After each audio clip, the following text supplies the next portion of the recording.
I've always felt like the completion of a sketchbook was almost equivalent to killing it.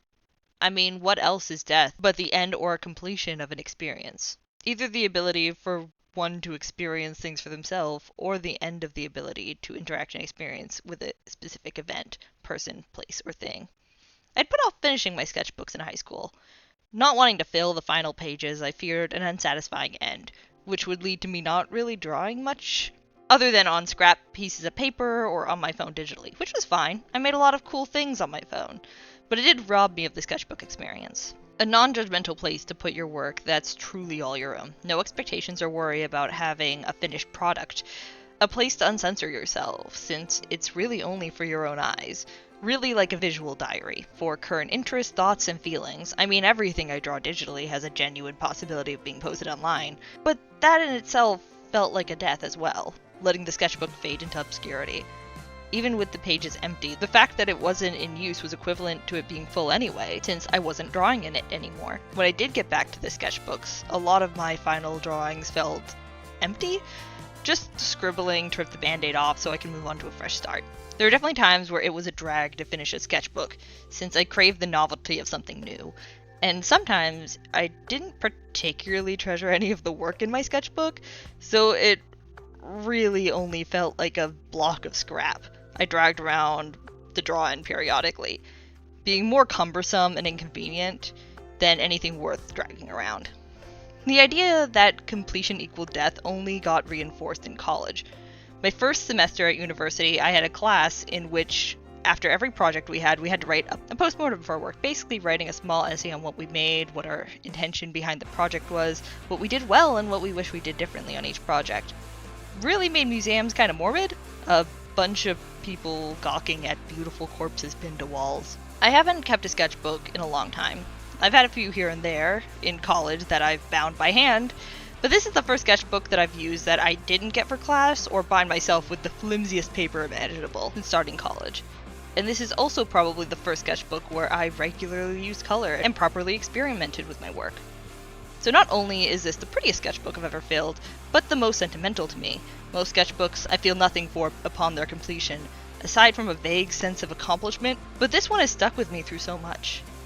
And it's gone through hell with me, and I can remember what was happening and how I felt about it for most every one of these pages and little doodles. I'm genuinely sad to see this sketchbook go.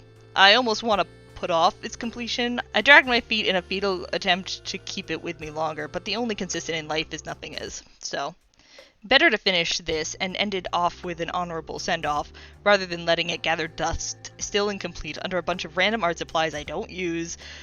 I'd much rather have it on a shelf with all my other completed books that I have some level of pride in. And once it's finished, I can move on guilt-free. For the first time in a long time, having a sketchbook on me at all times feels imperative and genuinely fun to use. And who knows, I might be even more happy with my next one. But as I have started it, I find myself resenting it for not being the same sketchbook I once had. When drawing in a sketchbook, I'd say my time is spent 60% drawing and 30% looking back at older art as a way of walking down memory lane and revisiting concepts in previous visualizations. It's become a better alternative to doom scrolling, especially when I'm in class and don't want to pull out my phone. But a sketchbook roughly the size of my hand feels fine. While I think my current sketchbook is more technically impressive in some ways, and I tried out some more new mediums I haven't even touched in my last one, I just don't feel like it nearly has as much.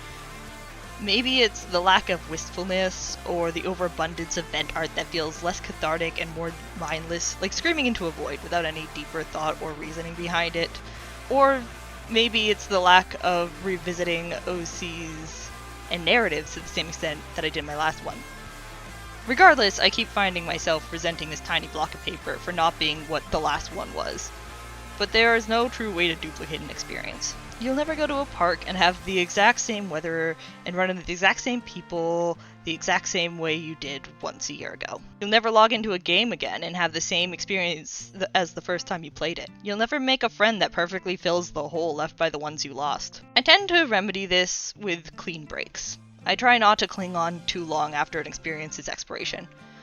Once that part of my life is over, it's over. And well, maybe I try to keep some friends from that point in my life, if the connection transcends that environment and situation.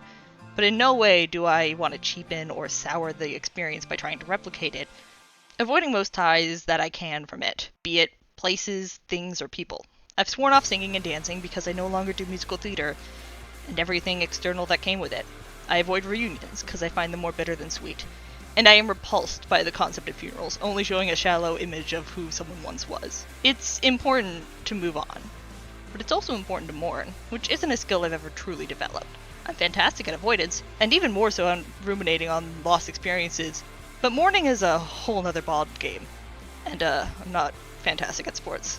Haha, get it? Ball game? Sports? Maybe that's contradictory though.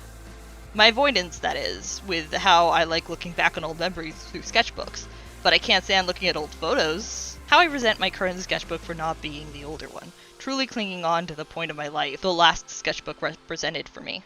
I think maybe the fact that it's art changes the context a little. It feels like the truest representation of that point in my life that photos can't really capture.